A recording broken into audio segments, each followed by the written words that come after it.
Hey and welcome to another video. It's about Awakening Berserker. It's about the new kind of rotation, the new Glyph build, and also the new kind of stats you have now.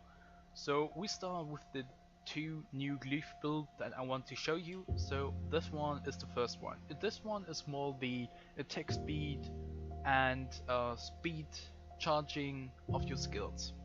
So with the new Awakening quest, you get the new Glyph carving Glyph strike, which doubles the chance to crit.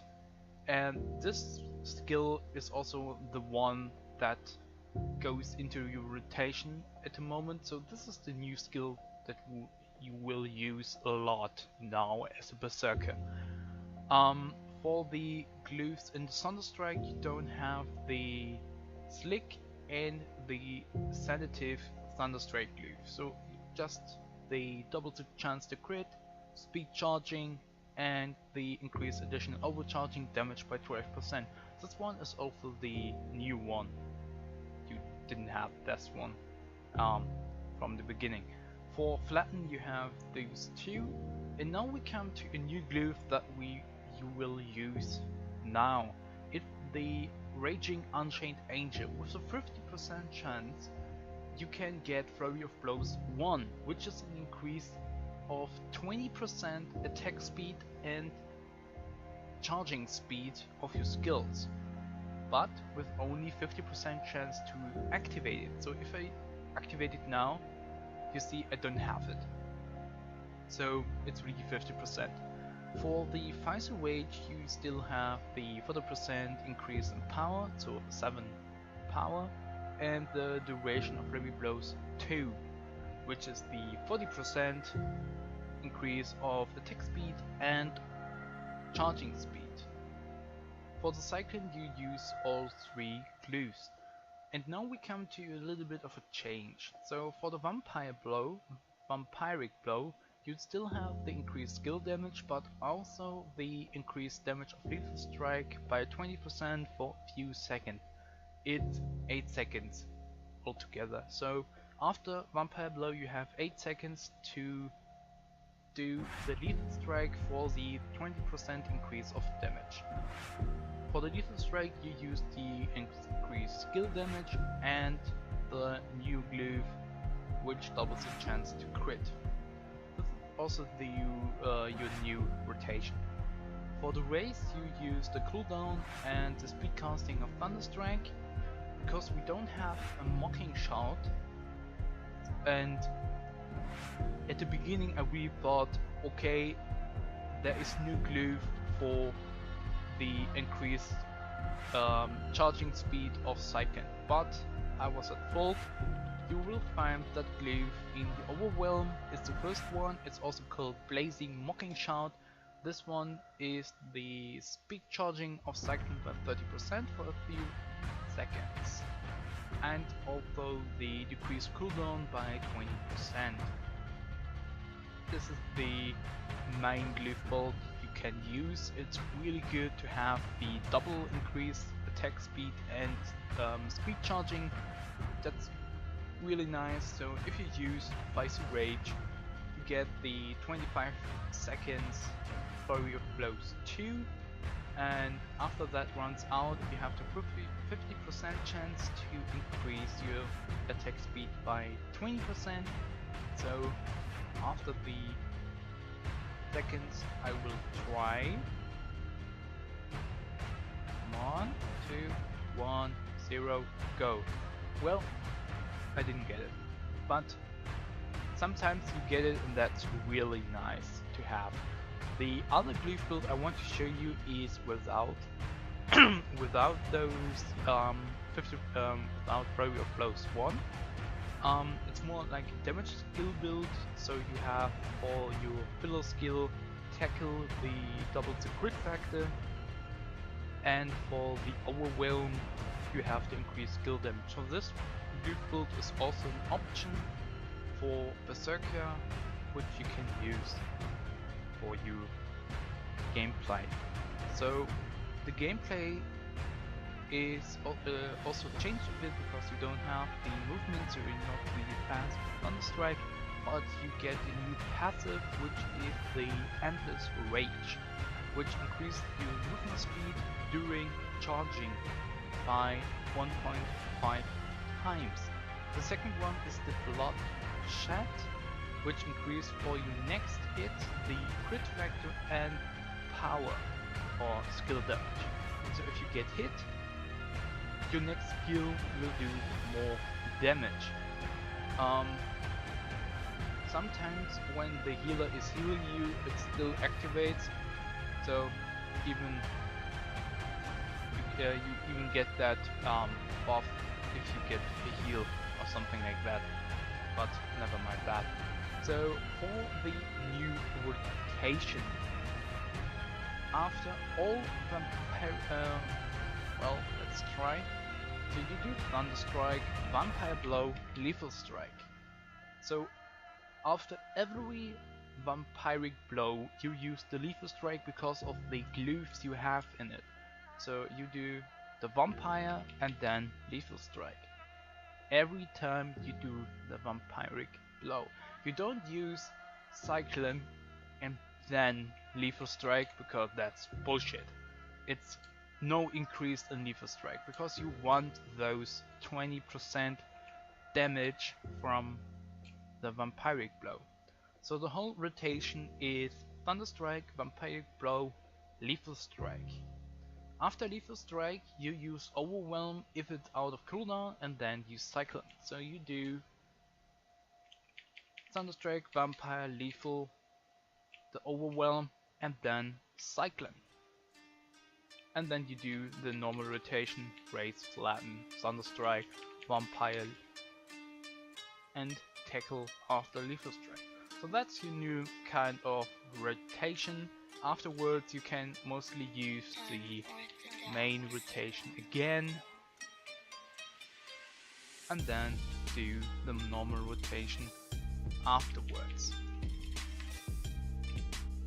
So after tackle you do one Thunderstrike, Raze, Flatten, and then you have all the skills ready for the main rotation. See that?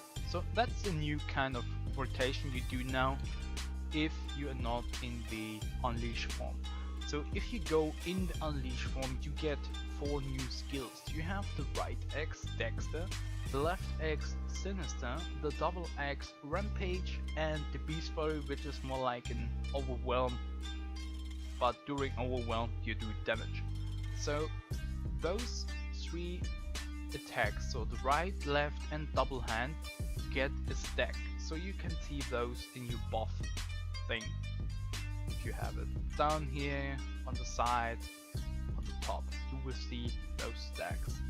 So for the first one, so you go into Unleash form, you want to have a Dexter stack up to 9 stacks, because every stack increases the skill damage of Rampage. Rampage is the double hand. So you want for the first one 9 stacks for Rampage. Rampage you do 10 stacks because every stack increases the skill damage of Beast Fury. So Beast Fury is the last skill in the chain. Afterwards you do only 6 stacks of Dexter, 10 stacks in Rampage, and to end it with Beast Fury. Afterwards, so the third row, you only have like 6-7 seconds left of Unleash. So in this time you do at least as much as stacks as possible to get the Beast Fury out of cooldown, because the left X decreases the cooldown of Beast Fury by 1 second every time you hit.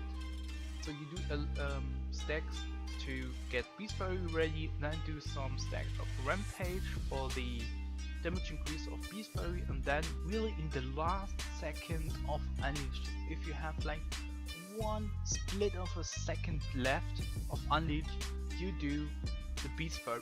During Beast Fury you transform back to your original form, and you do, if you have this Glyph build, you use dash to get the Flurry of Blows 1 with a 50% chance, If not, follow the skill Raze, Flatten, Thunderstrike, Vampiric Blow, Lethal Strike, Overwhelm, and then Cyclone. After this you have Feisty Rage ready, and you can use it to do more damage with Thunderstrike, Vampiric Blow, Lethal Strike, Tackle, Thunderstrike, Cyclone, and repeat everything from beginning. So a lot of people ask me if it's good if you change your chest roll from Thunderstrike damage to the Cyclone damage, because they think Cyclone is more superior to the Thunderstrike, and it is not. So Thunderstrike is still the main damage DPS skill of the Berserker. Even if Cyclone resets and gets stronger with every reset, it still has a 10-second cooldown afterwards. And this time you can do at least 3 Thunder Strikes. And even with the rotation I showed you guys, you do more Thunder Strike than Cyclones. So the damage is more from the Thunder Strike as from the Cyclone.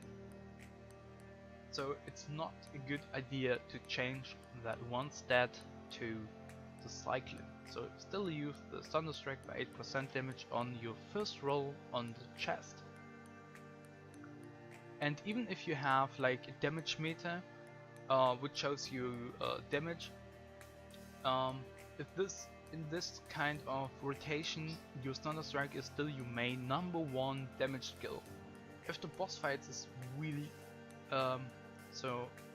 really fast done, so after like 50 seconds, under 1 minute the boss is dead, sometimes your Rampage did more damage than your Thunderstrike, but that's just because of the 24 seconds of Unleash you do Rampage. A Rampage is really high damage skill, but Thunderstrike is still the main DPS skill of the Berserker. So to start a fight, if the tank does the enrage from the beginning, you go to the boss with Feisty Rage, Bloodlust, the Brooch, and then activate Unleash, and then you do the stacks. So the first one was the Dexter to 9 stacks, the Rampage to 10 stacks, Beast Fury. Then you do 6 stacks of Dexter, 10 stacks of Rampage, Beast Fury. And then you do at least right left X to have the Beast Fury ready, do some Rampage for the damage increase of Beast Fury, and then really in the last split of a second you use Beast Fury to transform during the Beast Fury back to original form, and then do the normal rotation of the Berserker. So that's it of my new Awakening Berserker guide. The stats, I'm still testing with the stats because right now your crit chance is really high, so it's above 80% to 90% crit chance during a fight, which is insane high, insane huge.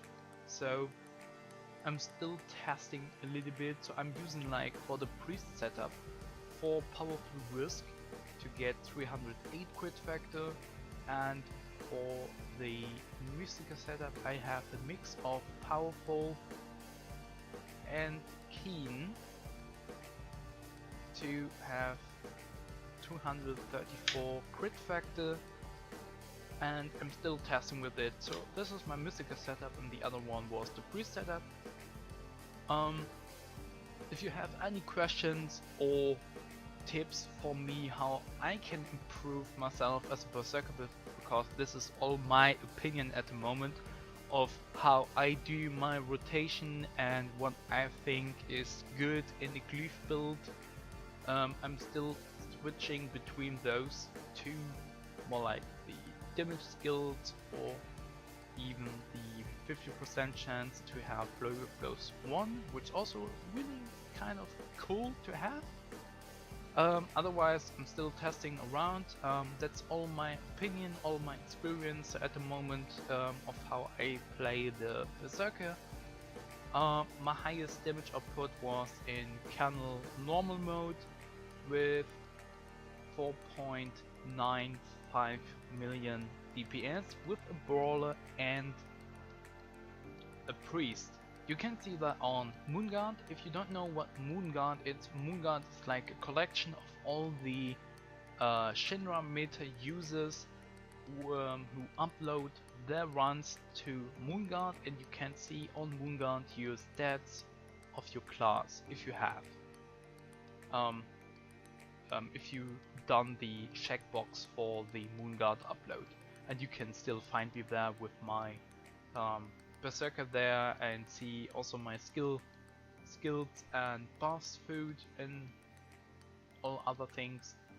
And I think I did a really good job for the 4.95 damage increase, million DPS with the brawler and the priest.